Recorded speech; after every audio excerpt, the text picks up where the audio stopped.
Hello दोस्तों, आइए एक बार पुनः फॉर्मेशन ऑफ डिग्री को रिपीट करते हुए हम आगे के भाग को पढ़ते हैं। जैसा कि हमने रूल नंबर 1 में पढ़ा था कि अधिकांश शब्दों में ER और EST जोड़कर कंपैरेटिव और सुपरलेटिव डिग्री बनाते हैं, और जिसको हमने उदाहरण के माध्यम से समझा था।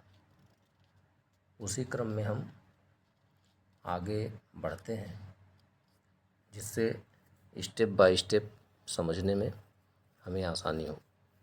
मेरा प्रयास है कि आप लोगों के लिए सरल से सरल तरीके का उपयोग करके ग्रामर को समझाऊं, जिससे आपको घर बैठे ग्रामर को पढ़ने में आसानी हो।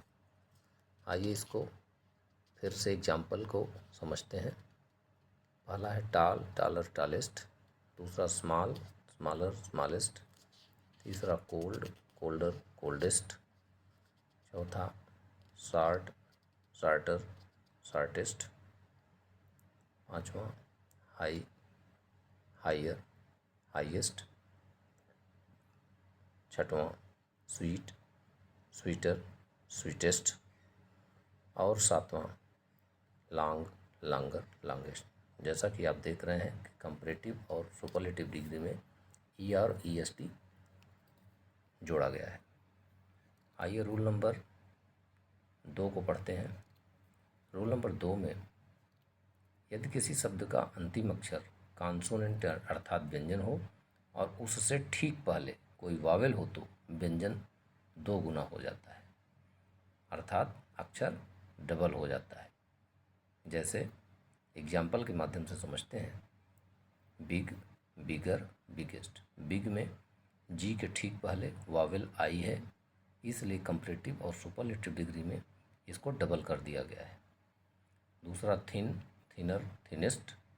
तीसरा सैड, सैडर, सैडेस्ट। चौथा फैट, फैटर, फैटेस्ट। और लास्ट है हॉट, हॉटर, हॉटेस्ट।